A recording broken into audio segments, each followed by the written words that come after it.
येवला तालुक्यामधल्या पाटोद्यामध्ये जमिनीच्या वादातून लहान भावाकडून मोठ्या भावाला जबरी मारहाण, सोडवायला गेलेल्या पत्नी आणि मुलाला देखील मारहाण, नांगरणी सुरू असताना ट्रॅक्टर सुद्धा पेटवून दिला।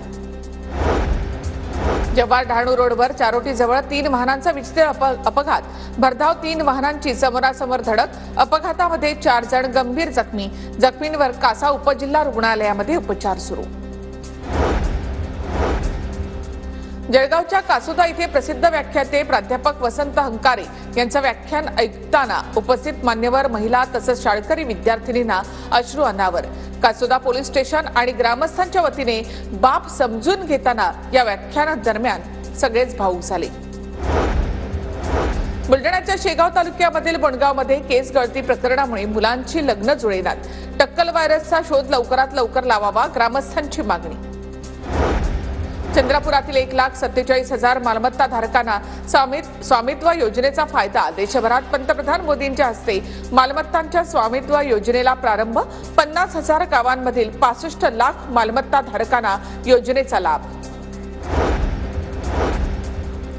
महिलेवरील अत्याचाराच्या निषेधार्थ किनवटमध्ये सकल आदिवासी समाजाचा आक्रोश मोर्चा।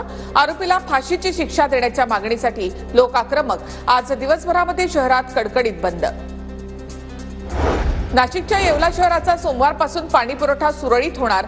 फुटलेल्या पाईपलाईनचे दुरुस्ती काम अंतिम टप्प्यात। अमरावतीमध्ये जादूटोण्याच्या संशयातून 77 वर्षीय वृद्धेची धिंड काढली। अमरावतीच्या चिखलदरा तालुक्यामधील रेटाखेडा गावातील घटना। नंदुरबार जिल्ह्यामध्ये पक्षवाढीसाठी आणि मोर्चे बांधणीसाठी मेहबूब शेख यांच्याकडून आढावा। स्थानिक स्वराज्य संस्थेच्या निवडणुकीसाठी शरद पवार गटाकडून मोर्चे बांधणी। अमरावतीमध्ये जादूटोण्याच्या संशयातून वृद्धेची धिंड काढण्याचं प्रकरण। अंधश्रद्धा निर्मूलन कायदा कठोर करण्याची बळवंत वानखडे यांची मागणी। वाशिमच्या कारंजामध्ये शेतकऱ्यांची फसवणूक करणाऱ्या मुद्रांक विक्रेत्यांवर प्रशासनाची कारवाई। 500 रुपयांच्या मुद्रांकासाठी 520 रुपये घेतल्याचं समोर। धनंजय गहाणकर यांचा मुद्रांक विक्रेता परवाना तात्पुरता निलंबित केला गेला।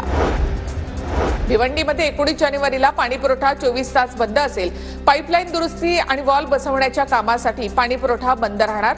पाणी जपून वापरण्याचं प्रशासनाकडून आवाहन।